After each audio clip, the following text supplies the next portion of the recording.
वारकरी संप्रदायातील थोर महात्मे व महाराष्ट्रातील विचारवंतांची दुर्मिळ कीर्तने, प्रवचने, व्याख्याने ऐकण्यासाठी सुरेश महाराज सूळ या यूट्यूब चॅनलला अवश्य सबस्क्राईब करून बेल आयकॉन दाबा. विधीने सेवन विषय त्यागाते समान, मुख्य धर्म देव चित्ती आदि अवसानी अंती. बहु अतिशय खोटा तर्के होती बहुवाटा, तुका म्हणे भावे कृपा करीजे ते देवी. मुख्य धर्म देव चित्ती आदि अवसानी अंती. हा सेवेसाठी घेतलेला अभंग जगद्गुरु तुकाराम महाराजांचा असून या अभंगामध्ये जगद्गुरु तुकाराम महाराजांनी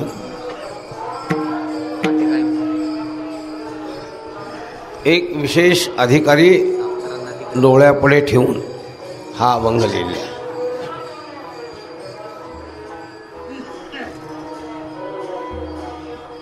शास्त्रामध्ये अधिकार विचार ज्यावेळी सुरू झाला त्यावेळी या अद्वैत तत्वज्ञानाला अधिकारीच नाही असा पूर्व पक्ष आहे. त्याचं उत्तर दिले सगळेच अधिकारी आहेत.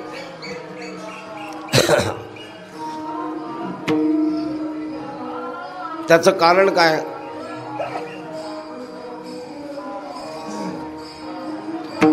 परमार्थाचं जे अंतिम लक्ष्य आहे ते आहे निरतिशय सुख, नित्य निरतिशय सुख. मग ते सगळ्याला हवं आहे. दुःखात उद्विग्नते जंतु सुखम सर्वाय रुच्यते. आणि वेदांत शास्त्रामध्ये यच्च यावत प्राणीमात्राच्या इच्छेचा जो विषय तो वारकरी संप्रदायाचा साध्य आहे. लक्षात ठेवा. ज्याला शास्त्रामध्ये साधारण इच्छा आणि असाधारण इच्छा असं म्हणतात. तेव्हा साधारण इच्छेचे जर विचार करून पाहिला तर सगळेच अधिकारी.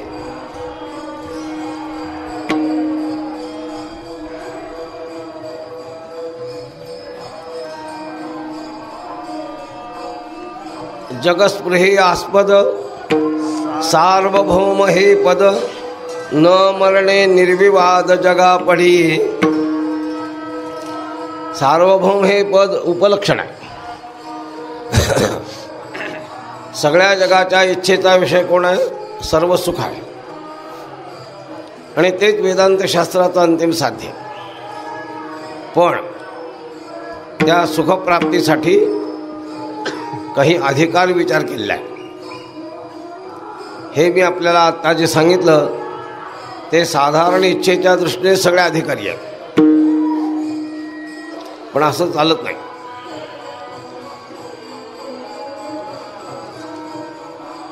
कारण समदर्शन वेगळं आहे आणि समवर्तन वेगळं आहे. देव काय शून्यचैव स्वपाकेच पंडिता समदर्शिनः. कोणी असो विद्या विनय संपन्ने ब्राह्मणे गवी हस्तिनी, शून्यचैव स्वपाकेच पंडिता समदर्शिनः.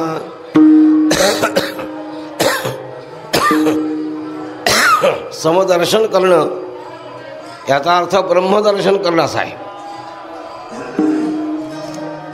पण समवर्तन चालत नाही.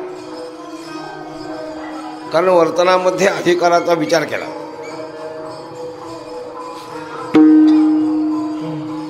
पवना, हरळी असे काही गवताचे प्रकार आहेत की ते पशुला अतिशय आवडतात. ते सगळ्याच्या इच्छेचे विषय होऊ शकत नाही.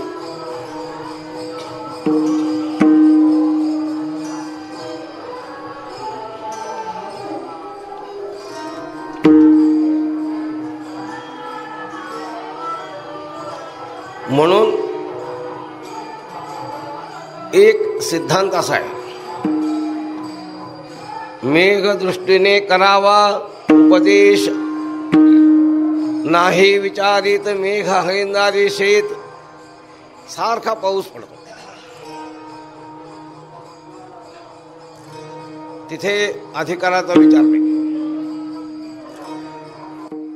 एका ठिकाणी महाराजांनी असं लिहिले, सर्वाभूती अन्न सर्वाभूती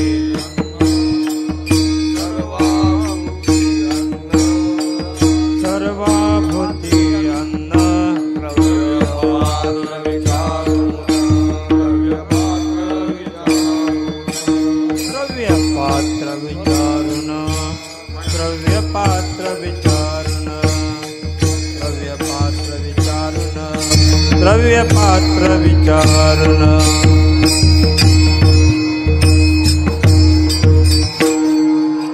सर्वाभूती अन्न द्रव्यपात्र विचारून. अन्न हे सगळ्याला द्यायचं, कारण सगळ्याला भूक लागते. पण द्रव्य द्यायचं झालं तर मात्र अधिकाराचा विचार केला. अनधिकाराच्या हातामध्ये जर द्रव्य गेलं, अनधिकाराच्या हातात जर सत्ता गेली तर सगळं विपरीत होतं. लक्षात ठेवा.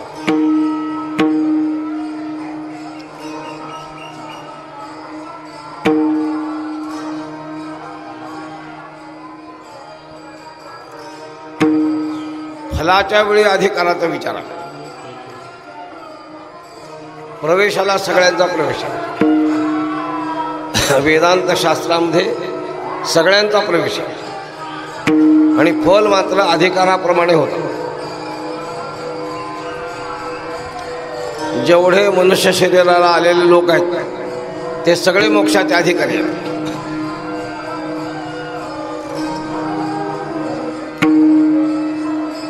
पण तेवढ्याने भागत नाही. आत्ता सांगितल्याप्रमाणे साधारण इच्छेच्या दृष्टीने बरोबर आहे, पण फलप्राप्तीचा ज्यावेळी विचार येईल त्यावेळी ज्ञानेश्वर माऊली सांगते, अध्यात्मशास्त्री ये अंतरंगची अधिकारी. या अध्यात्मशास्त्रामध्ये अंतरंग पुरुषच अधिकारी आहे, इतरांचा त्याच्यामध्ये अधिकार नाही.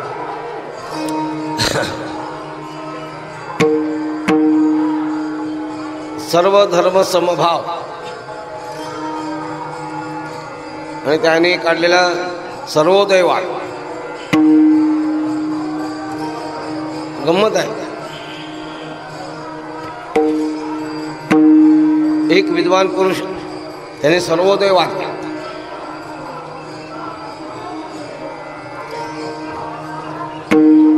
ते सगळे विनोबा भाव्यांचे अन्वयी सर्वोदयवादी. आणि आमचे क्रांतिसिंह ब्रह्मलीन नाना पाटील हे शिकलेले होते, पण खरे भारतासाठी झटणारे होते. आणि आपल्या या रामबागेत त्यांनी शेवटचा काळ घातला. लक्षात ठेवा.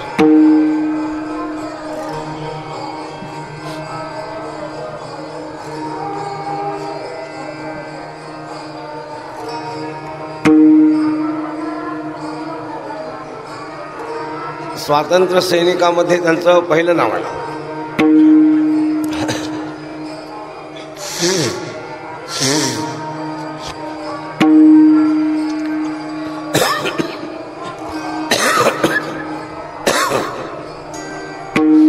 गवत एकदा पशुला घालायचं, मग माणसालाही घालायचं.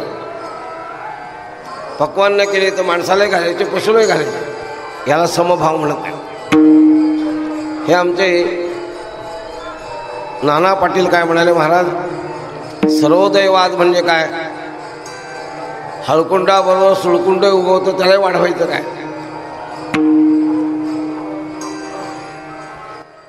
उसाबरोबर तणही वाढतं त्याला वाढवायचं काय? हे सर्वोदयवाद कसा चुकीचा आहे हे एका स्वातंत्र्य सैनिकाने अगदी छोट्या शब्दामध्ये सांगितलं, की जे श्रोते इथे बसत होते. तर शास्त्रामध्ये असं दिलं आहे, ज्याची जी योग्यता आहे त्याप्रमाणे त्याला जर देणं, तर असं देणं याचं नाव आहे समायोजन. हे विद्याधर गोखले, माधव गडकरी हे सगळे लोक आले. ह्याच्यावर बराच विचार झाला. मग त्यांना सांगितलं सर्व धर्म समभाव होऊ शकत. पुष्कळ चर्चा झाली आणि त्यांना होऊ शकत नाही असं मी पटवून दिलं. आता हे सगळेच विद्वान एकापेक्षा एक ते म्हणाले, महाराज तुम्ही आम्हाला सांगा काही त्याला मार्ग. म्हणलं एक मार्ग आहे, सर्व धर्म ममभाव म्हणा, म्हणजे बरोबर होईल, त्याने काही बिघडत नाही.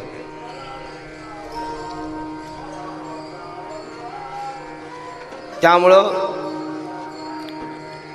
सगळेच वेदांत शास्त्राचे अधिकारी नाहीत आणि सगळेच वेदांत शास्त्राचे अनधिकारी नाहीत. माणसामध्ये पंचदशीकाराने विचारसागरामध्ये सगळ्या लोकांनी प्रकार केले. काही पामर आहेत, काही विषयी आहेत, काही मुमुक्षु आहेत आणि काही मुक्त आहेत, असे 4 प्रकारचे लोक आहेत. पामर या शब्दाचा अर्थ असा आहे की ज्याला विधीही कळत नाही, निषेधही कळत नाही, तेच खुरपे पुढे चालवा, बस, मध्ये बदल काही करायला हे असं चालत नाही.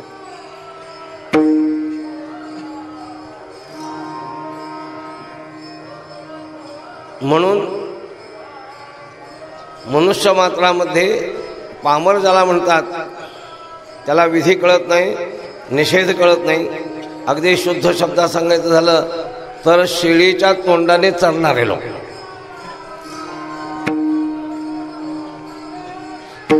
म्हणजे विधी निषेधाचा अजिबात त्याला पत्ता नाही. जे तुले आड पडे दिठी ते तुले घ्यायची भोगासाठी किंवा विषयासाठी अशी ज्याची वृत्ती आहे त्याचं नाव पामर. आत्ताचा जो चंगळवाद आहे ते पामराला अनुकूल आहे, लक्षात ठेवा.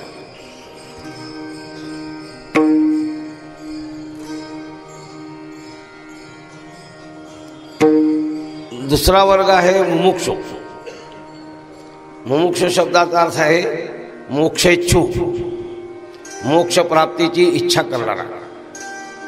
म्हणून मुमुक्षु वेगळा, भुभुक्षु वेगळा आणि भुभुत्सु वेगळा, हे लक्षात ठेवा. प्रत्येकाचे वेगवेगळ्या. मुमुक्षु म्हणजे मरणोन्मुख झालेला. इथे मुमुक्षु आहे म्हणजे मोक्षाचा इच्छा असलेला. त्याविषयी जवळजवळ 7-8 पानं दादांनी विचारसागरात लिहिले की मुमुक्षु कोणाला म्हणतात. ज्याला नित्यानित्य वस्तू विवेक आहे, ज्याच्या ठिकाणी शमदमादी शक्त संपत्ती आहे, ज्याच्या ठिकाणी सद्गुरु शरणागती झालेली आहे, मलविक्षेपादी दोष निवृत्त झालेले आहेत आणि फक्त एक स्वस्वरूपाचं आवरण शिल्लक आहे आणि त्याच्या निवृत्त्यर्थ श्रोत्रिय ब्रह्मनिष्ठ महापुरुषांच्या चरणाजवळ जाऊन शरणागती पत्करून जो कृतार्थतेसाठी प्रवृत्त झाला त्याचं नाव आहे मुमुक्षु.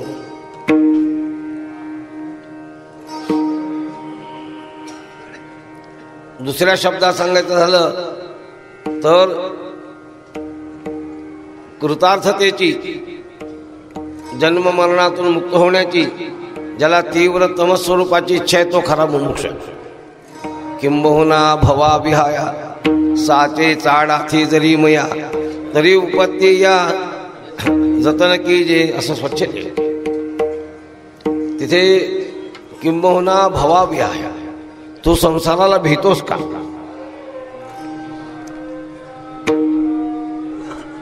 जर भीत नसेल तर तो अधिक नाही, लक्षात.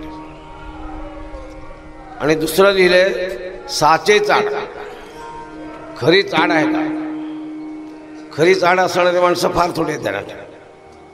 काल मी तुम्हाला सांगितल्याप्रमाणे तालस्वराचे ज्ञानी क्वचित एखादा.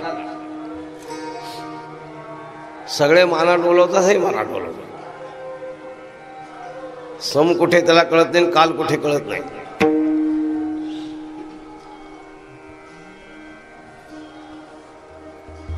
तेव्हा मुमुक्षु या शब्दाचा अर्थ सर्व विषयाविषयी त्याज्य बुद्धी निर्माण झालेली आहे.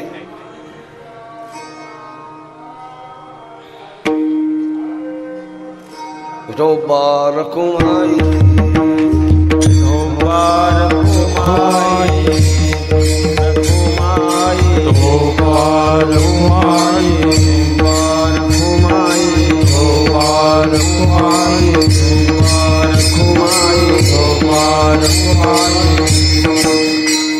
ज्याला विषयाविषयीचं अनित्यत्व समजलेलं आहे, मौली असं लिहिलं आहे, तैसी संसाराया समजता जाणी जे जै अनित्यता तै वैराग्य दवडिता पाठी लागे. दात खाऊन दडकून धारून केलेलं वैराग्य चालत नाही, केव्हा निघून जाईल काय सांगता येत. शांतीसुद्धा दात खाऊन धरलेली चालत नाही. घररिघी झाली शांती त्याचं वैशिष्ट्य. घररिघोनी वरिली शांती जगी असं त्याचं वाटतं. खरा वैराग्यवान पुरुष त्याचं नाव आहे मुमुक्षु. आणि त्याला चिंता एकच की मी कृतार्थ कसा होईल. कै मी उद्धार पावे, कै मी उद्धार पावे, कै कृपा करील नारायण, कै कृपा करील नारायण. ऐसे ऐसे तुम्ही सांगा संत जन. करा समाधान चित्त माझे, काही हे खंड येईल कर्म, काही हे खंड येईल कर्म. करा समाधान चित्त माझे, काही हे खंड येईल कर्म, काही हे खंड येईल कर्म.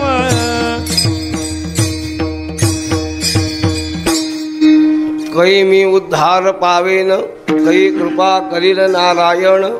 ऐसे सांगा तुम्ही संत जन, करा समाधान चित्त माझे. अशी ज्याची वृत्ती आहे त्याचं नाव आहे मुमुक्षु.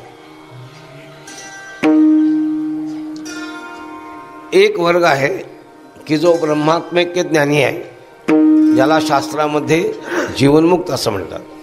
काल परवा सांगितल्याप्रमाणे तुका म्हणे महा पातकी पतित होती जीवनमुक्त हेळा मात्रे.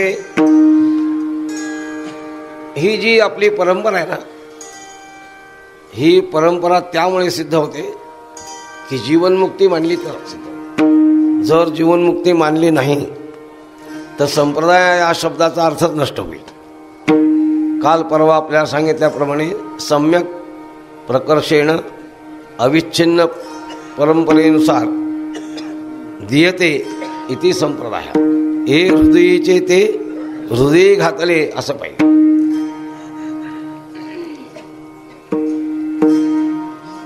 ज्या कोण्या पुरुषाला आदिमानवाला अशी बुद्धी सुचली की वात, तेल आणि अग्नी हे एकत्र झाले की पणती पेटते, त्या महापुरुषाचं खरं डोकं आहे सगळ्यात. तुम्ही करून बघा, ह्याला चालत नाही असं, मनुष्य मरून जाईल.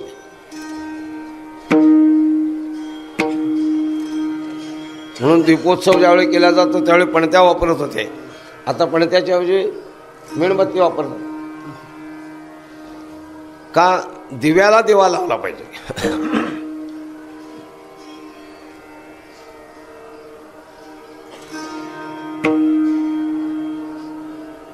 कुंकुवाचे प्रकार आहेत. आमचे ब्रह्मलीन नानासाहेब घारपुरे त्याने त्याच्यावर पुष्कळ विचारलेला, पुष्कळ चर्चा झाली. कुंकू हे कुमारिकेचं कुंकू आहे. विवाह झाला तरी कुंकू, आणि पतिमेला तर कुंकू पुसाय पूर्वीच कुंकू, आता पुसायचं काय करणार.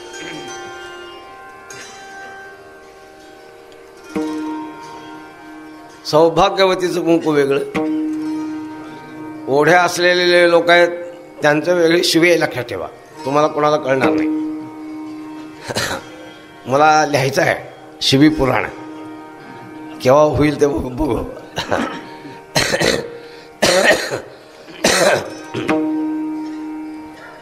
आपल्या पालखी सोहळ्यामध्ये एक गृहस्थ मला म्हणाले, महाराज मला शिवी दिल्याशिवाय बोलताच येत नाही.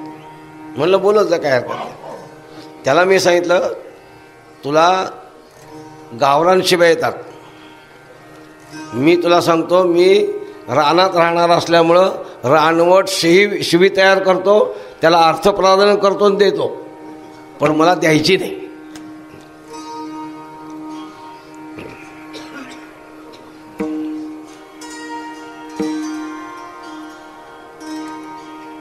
जो महापुरुष पूर्ण बोधवान झालेला आहे, ज्याला कोणत्याही प्रकारचं कर्तव्य नाही, ज्ञानामृतेन तृप्तस्य कृतकृत्यश्च योगिनः नैवास्ति किंचित कर्तव्यम अस्ति चेत न सतत्वम्. त्याचं नाव आहे मुक्त. असे मुक्त पुरुष परंपरेने आहेत, म्हणून ही संप्रदाय गोष्ट चालू आहे. कुंकवावर कुंकू असतं, लक्षात ठेवा. कपाळावर कुंकू नाही. कपाळावर कुंकू लावलं तर विधवेच्या कपाळावर कुंकू लावायला लागेल.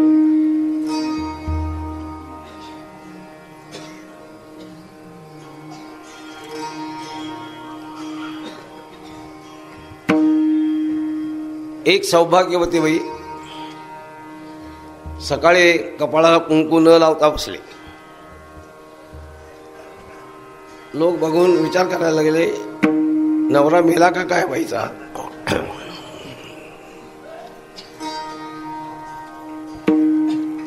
दुसऱ्या बाईने विचारलं, तुझ्या कपाळाला कुंकू नाही. सौभाग्यवतीने कुंकू लावावा असा नियम नाही. मग कोणी सौभाग्यवती बाई येते का ते मी पाहते. ते आले की त्याला सांगते कुंकू लाव म्हणून. तिला सांगायचं, दुसरी सौभाग्यवती बाई येऊन तुला कुंकू लावण्यापेक्षा तू सौभाग्यवती आहेसच ना, मग तुझं तू लाव ना. जो खरा कृतार्थ पुरुष आहे त्यामुळे ही परंपरा जिवंत आहे. एक ब्रह्मवेत्ता आपल्या जिवंत कार्यामध्ये दुसऱ्याला तत्वज्ञान देतो आणि ही परंपरा चालते. तत्वज्ञान झाल्यानंतर माणूस मरत नाही. परवा आश्रमात सांगितलं, हा कशाने मेला, प्लेग, याला काय ब्लड प्रेशर. हा कशाने मेला, ब्रह्मज्ञानाने.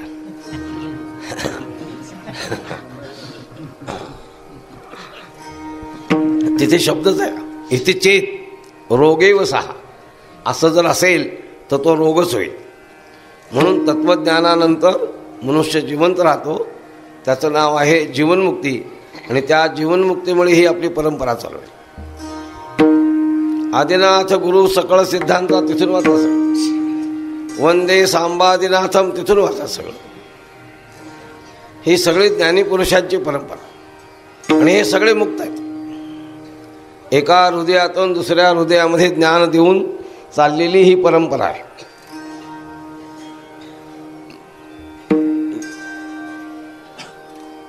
आता शाळा निघाल्यात, परीक्षा निघाल्यात, असं चालत नाही.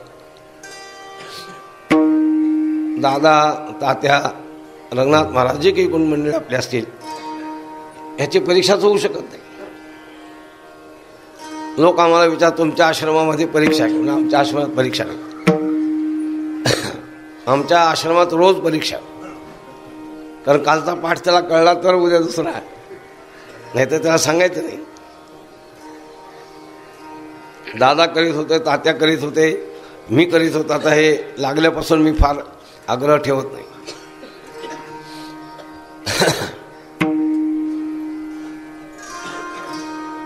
जीवनमुक्त पुरुष या समाजामध्ये आहेत, आदर्श पुरुष या समाजात आहेत, म्हणून हा समाज सगळा जगलेला. जयाच्या लिहिली माझी नीती जी आली दिसी, हे त्या ज्ञानीपुरुषाचं वैशिष्ट्य. त्याला वेगळं शिकवायला लागत नाही. त्याचं नाव आहे मुक्त.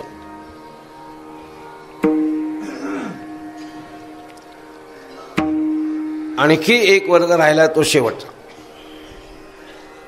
की या मनुष्य शरीरामध्ये आल्यानंतर जेवण केलं पाहिजे. पंचविषय सेवन केल्याशिवाय मनुष्य जगू शकत नाही. सतत विषयच भोगायचे ठरवले तर मनुष्य मरून जाईल. विषय अजिबातच भोगायचं नाही म्हटलं तरी मनुष्य मरून जाईल. तिथे काय नाही महाराज, भोगावे ना त्यागावे, मध्यसंधी विभागावे, अशा स्थितीने असलं पाहिजे. त्याचं नाव आहे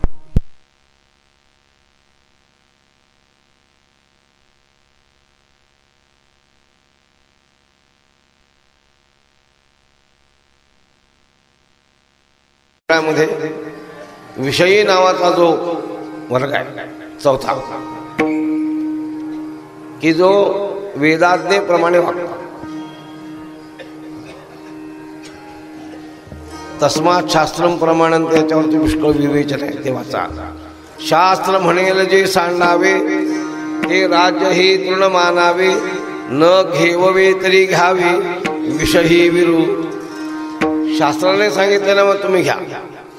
आयुर्वेदामध्ये काही औषधी आहे की जी रसौषधी आहे, ती विषापासून तयार केली जाते आणि ते सेवन केल्याने मनुष्याचा रोग निवृत्त होतो. शास्त्र सांगतं मग ते घ्यायला. आत्ता आपल्याला सांगितल्याप्रमाणे एक वर्ग आहे की जो विषयाला कधी शिवलाच नाही.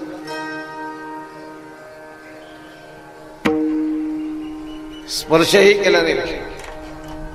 जन्मतेनी प्रसंगे श्रीदेह शिवणे अंगे तेथोनी अवघे सोहळे गेले, असा एक पूर्ण वर्ग. म्हणजे लग्न झालं नाही म्हणून ब्रह्मचारी नको, किंवा तृतीय पंथी आहेत म्हणून नको. लक्षात ठेवा, पूर्ण सामर्थ्य, भोग प्रभुत्वाचं संपूर्ण सामर्थ्य असं असूनही जो या विषयापासून पूर्ण वेगळा राहतो.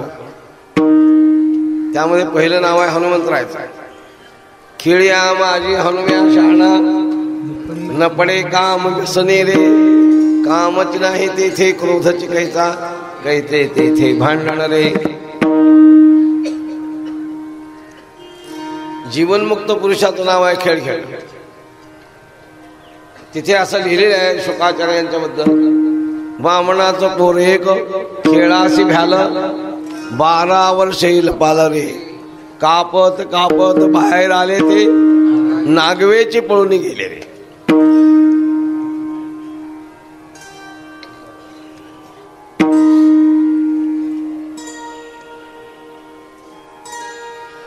आणि आता सांगितल्याप्रमाणे पामर केवळ विषयामध्ये लोळत राहतात.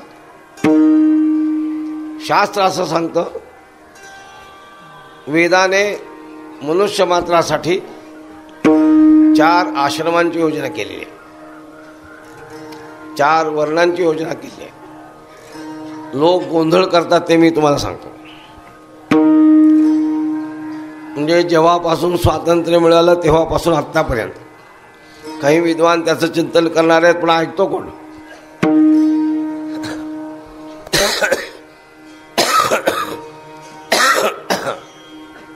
एक वाक्प्रचार आहे, 18 पगड जाती अजूनही निघतील. मी परवा सांगितले 19वी जात निघाले. कोण? ड्रायव्हर, स्वतंत्र जात आहे, पण वर्ण 4च आहे.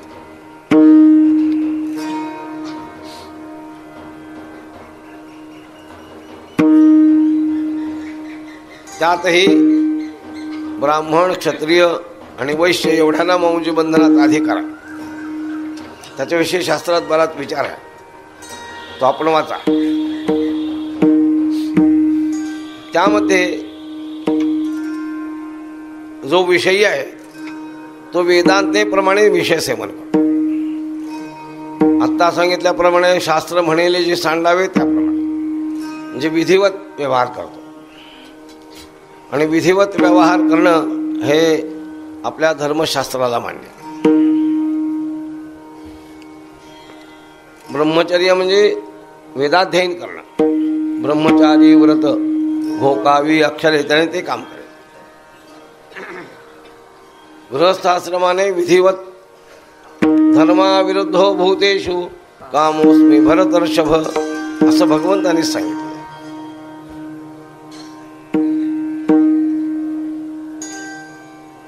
त्याप्रमाणे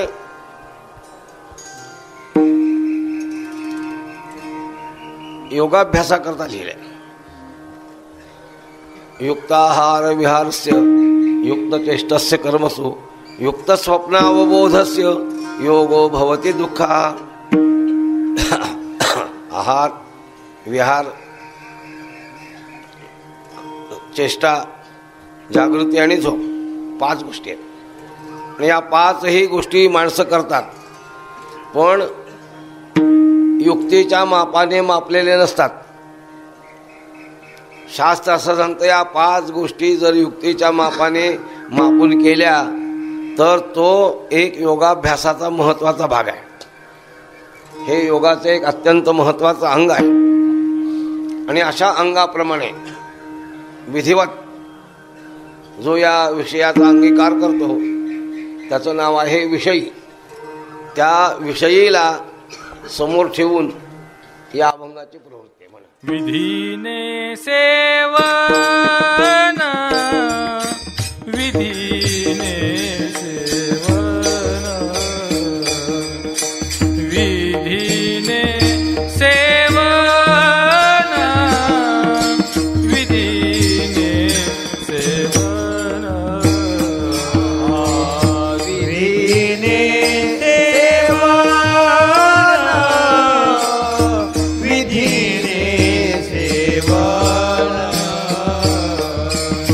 विधीने सेवन विधीने सेवन विषय त्यागा ते समान विषय त्यागे समान विषय त्यागा ते समान विषय त्यागे समान मुख्य धर्म देवाची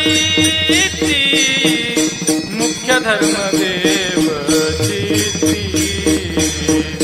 मुख्य धर्म देवाची मुख्य धर्म देवाची मुख्य धर्म देव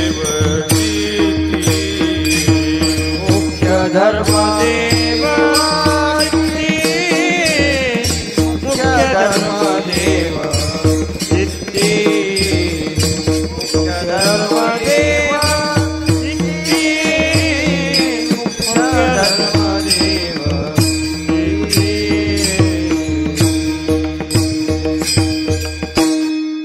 विधीने सेवन विषय त्यागा ते समान. कुणी ज्ञानी असेल तर त्यांनी चिंतन करा. मी 1-2 वाक्य मुद्दाम त्यासाठी बोलतोय.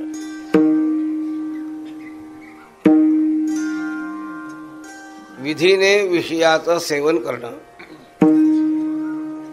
हे इतकं कठीण आहे. पामर बरा, संन्यास घेतला संन्यासी बरा.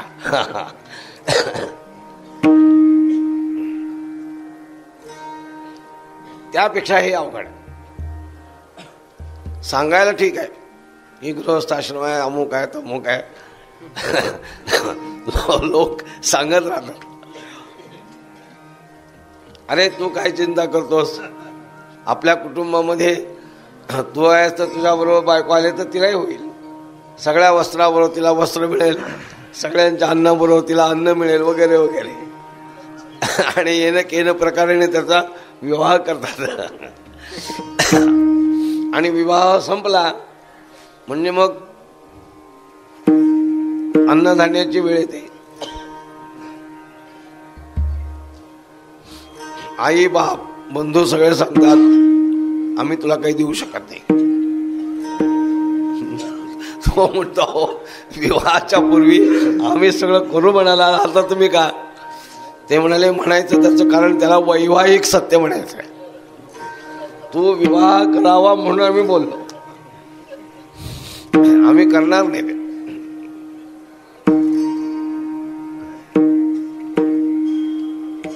हितना हि ठावी जननी जनका दाविला लौकिकाचारती. असं शास्त्र असल्यामुळं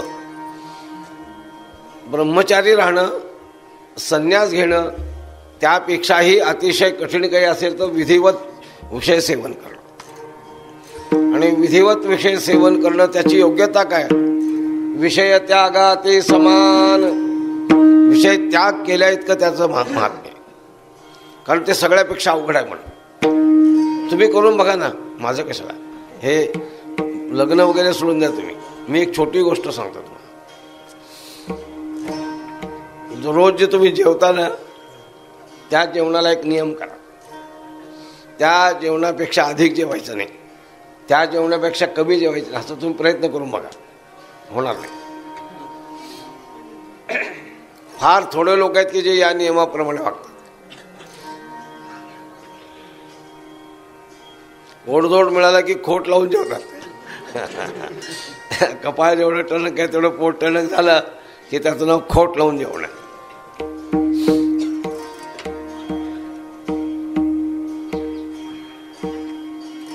विषया विनिवर्तन्ते निराहारस्य देहिनः रसवर्जम रसोप्यस्य परं दृष्ट्वा निवर्तते.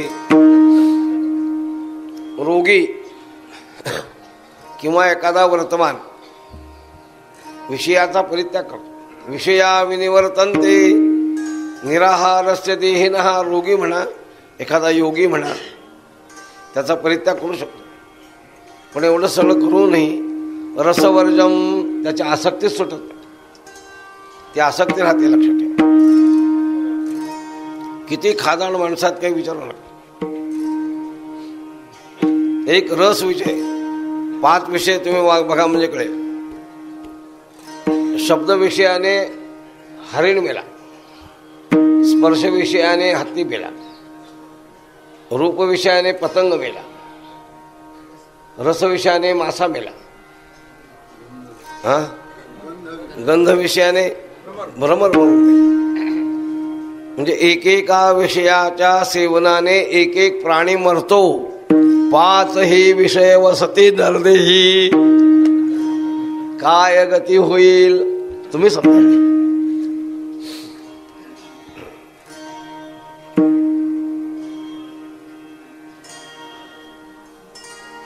म्हणून एरा इंद्रिया विषय तुटे पुरी रसने नियमून काढते.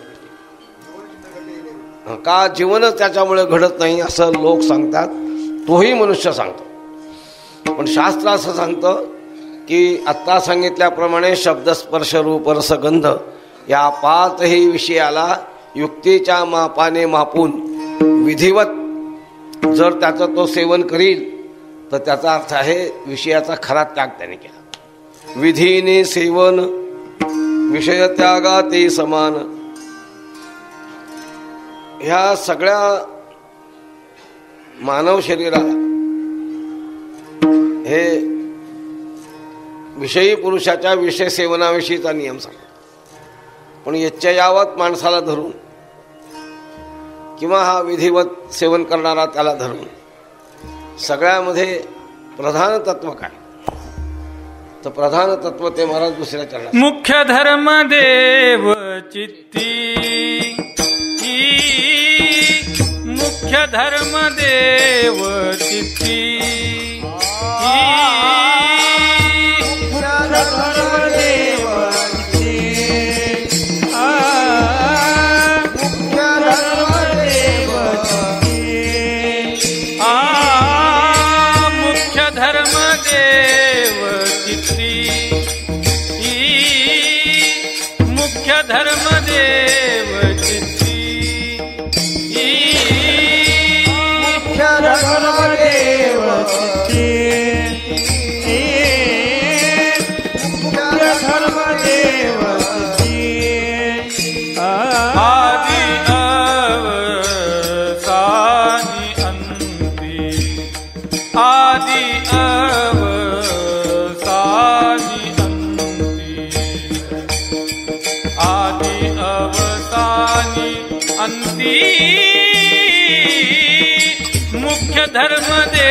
चित्ती, मुख्य धर्म देव चित्ती, मुख्य धर्म देव चित्ती.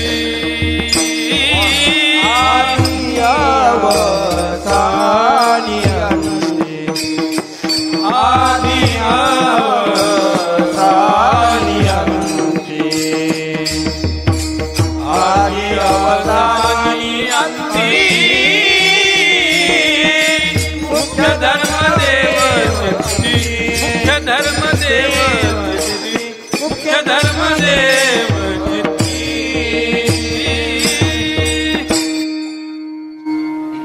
जगद्गुरु तुकाराम महाराज सांगतायत मुख्य धर्म, यातला मुख्य धर्म कोणता? प्रधान धर्म.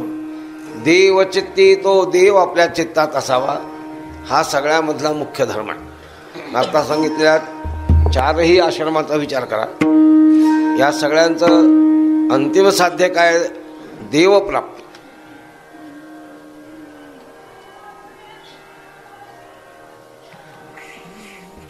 किंबहुना देवप्राप्ती करताच हा देह दिला. नरदेह निधान लागले हाती, नरदेह निधान लागले हाती, नरदेह निधान लागले हाती, नरदेह निधान लागले हाती. उत्तम सार उत्तम गती उत्तम सार उत्तम गती उत्तम सार उत्तम गती उत्तम सार उत्तम गती. देवची होईन म्हणते ते होती देवची होईन म्हणते ते होती देवते होईन मनते ते होती देवते होईन मनते ते होती. तरी का चित्ती न धरावे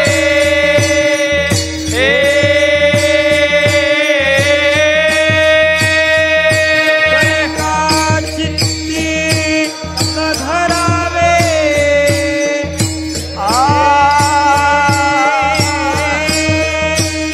तरी का चित्ती न धरावे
का चित्ती न धरावे.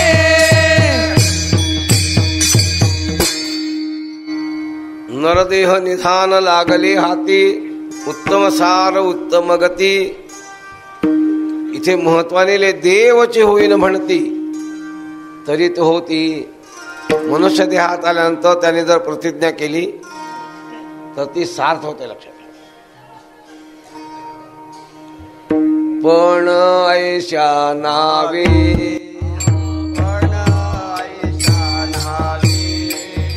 पण ऐशा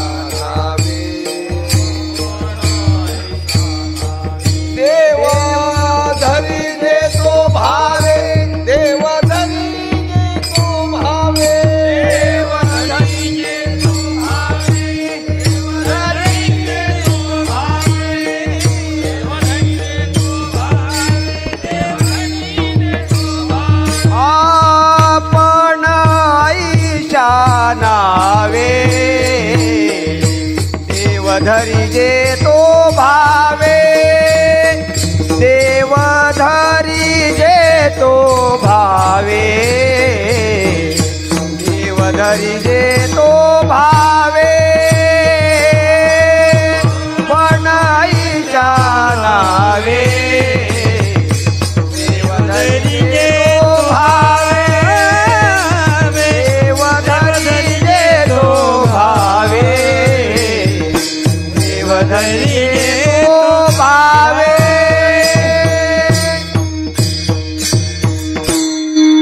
पण आयशा नावे देव धरी जे तो भावे, हा पण सगळ्यात श्रेष्ठ आहे. मी मनुष्य शरीरात आलो आहे, मी भावाने देवाला पकडीन धरीन अशी प्रतिज्ञा केली तर ती सार्थ होते.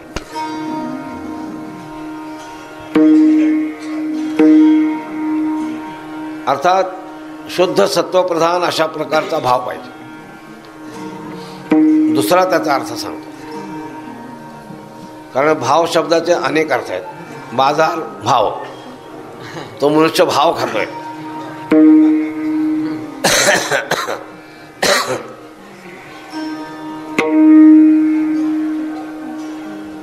दुसरा त्याच्यातला खरा अर्थ आहे, भाव ज्याचे गाठी, भाव ज्याचे गाठी, भाव ज्याचे गाठी, ज्याची गाठी, लाभ उठावे, लाभ उठावे, त्याची लाभ उठावते, त्याची लाभ उठावते, लाभ उठावते. हे भाव ज्याचे गाठी, त्याची लाभ उठावती, त्याची लाभ उठावती, त्याची लाभ उठावती. भाव ज्याचे गाठी, त्याची लाभ उठावती, त्याची लाभ उठावती, त्याची लाभ उठावती.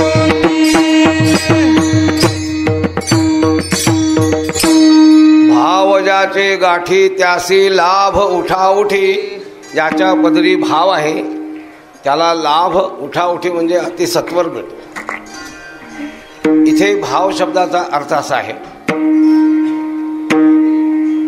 ज्याचे निष्काम कर्म, निष्काम उपासना यांचा अनुष्ठान करून मल विक्षेप दोष निवृत्त झाले आहेत आणि आपाततः श्रवण करून असत्वापादक आवरण ज्याचं पूर्ण निवृत्त झालेलं आहे आणि अधिक परोक्ष ज्ञान संस्कार विशिष्ट असं ज्याचं चित्त आहे त्याचं नाव आहे भाव. असा जर भाव असेल तर उठाउठी त्याला देवाची प्राप्ती लगेच होते पहिला. म्हणून भाव शब्दाचा हा पण अर्थ आहे. दोन्ही अर्थ लक्षात ठेवा. हे मी चिंतन करून असं आलो असं नाही, आत्ता इथे आठवलं म्हणून असं.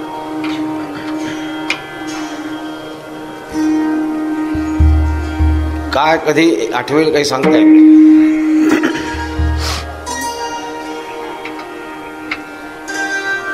त्याला त्या ईश्वरी सद्गुरूच्या कृपेचं हे वैभव आहे.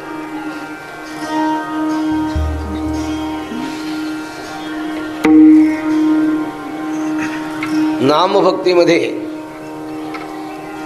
आमच्या यमुने PhD केली. गाईड त्याचे कल्याण काळे होते, ते आमच्याच विभागात काम करणारे होते, मराठी विभागात. कानडे मी आम्ही सगळे. मग मला त्याने असं विचारलं, विद्यापीठात मिळालं ते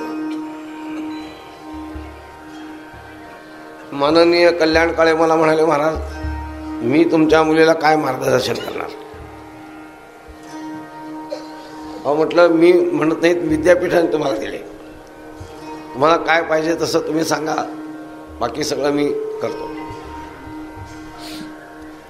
आणि काही संबंध नामभक्ती योगामध्ये आजवेरी कोणीही लिहिले नाहीत, ते सगळे त्याच्यामध्ये संबंध लिहिलेले आहेत लक्षात.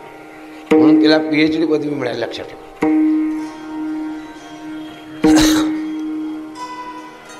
तर इथे भाव शब्दाचा अर्थ हा, भाव ज्याची गाठी त्यासी लाभ उठा उठी.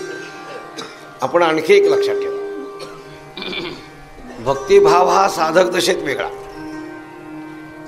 आणि विचारानंतर अभिव्यक्त झालेला वेगळा.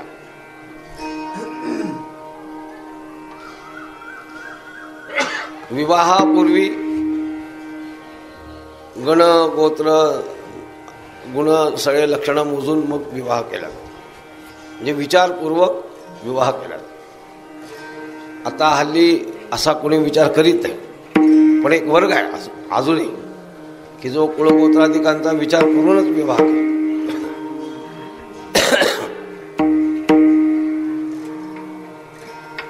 तर विवाहापूर्वी व विवाहानंतर पहिल्यांदा केल्यानंतर जो भाव आहे तो सात्विक भाव आहे. पण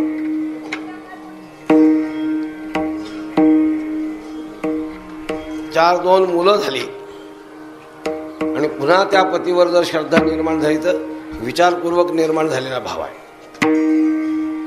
हे सामान्य वृत्तीमध्ये निर्माण झालेला भाव आणि विचार पर्यवसित झालाय ज्याच्यामध्ये असा भाव, हे तत्वज्ञानानंतर घडतं ध्यानात ठेवा.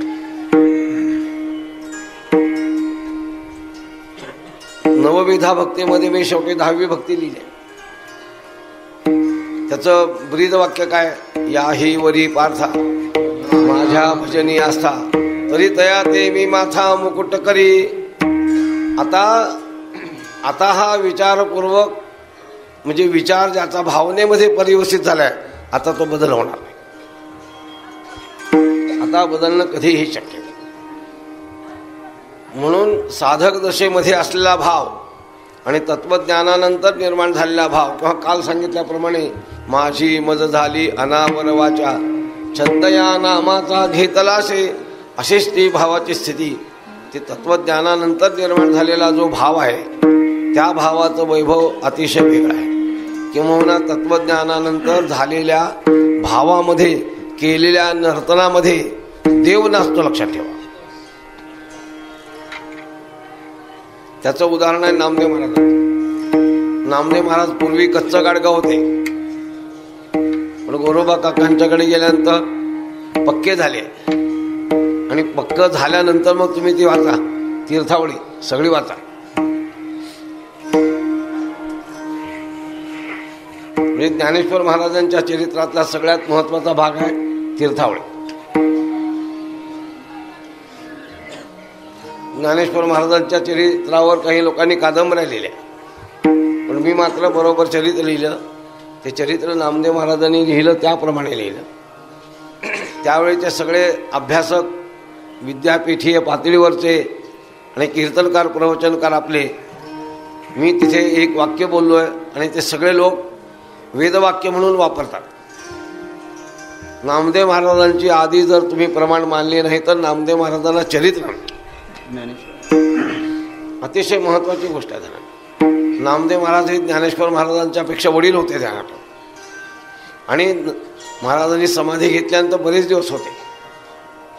किंवा सगळा प्रचार प्रसार करण्याचं जे काम केलंय ते सगळ्यात मोठं काम नामदेव महाराजांनी केलं आणि ते ज्ञानेश्वर महाराजांच्या सांगाव्याप्रमाणे केलंय. परकीयांचं आक्रमण जिथून होतं त्या खिंडीत जाऊन राहिले. आज त्या गुमांमध्ये नामदेव महाराजांची मंदिर आहेत, लक्षात ठेवा.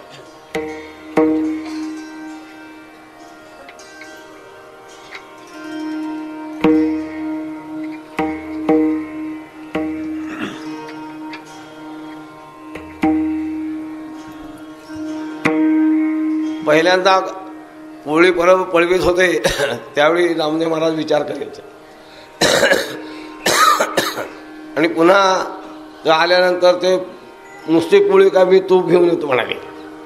म्हणजे ते भावच होत आहे. म्हणजे पूर्वी सामान्य भाव होता, आता विचार भावनेत परिवर्तित झाला, असा तो भाव आहे.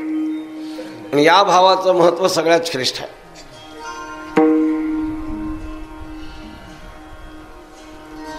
त्या भावाने संपन्न मनुष्य ज्यावेळी होतो त्यावेळी तो पूर्ण कृतार्थतेला पावलेला असतो. आणि या अवस्थेला जाईपर्यंत प्राथमिक आरंभापासून शेवटवेळी त्या सगळ्या जीवनामध्ये जर मुख्य काही तत्व असेल तर मुख्य धर्म देवचित्ती तो चित्तामध्ये असला पाहिजे. सर्वांच्याच चित्तात देव असतो ना,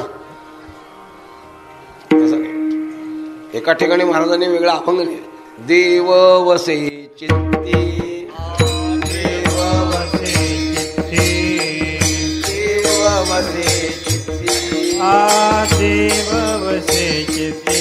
त्यांची घडावी संगती, त्यांची घडावी संगती, त्याची घडावी संगती, त्याची घडावी संगती, त्याची घडावी संगती, त्याची घडावी संगती. देव वसे चित्ती, देव वसे चित्ती, देव वसे चित्ती, देव वसे चित्ती, देव वसे चित्ती, देव वसे चित्ती, देव वसे चित्ती, देव वसे चित्ती. त्यांची घडावी संगती, त्यांची घडावी संगती, त्यांची घडावी संगती,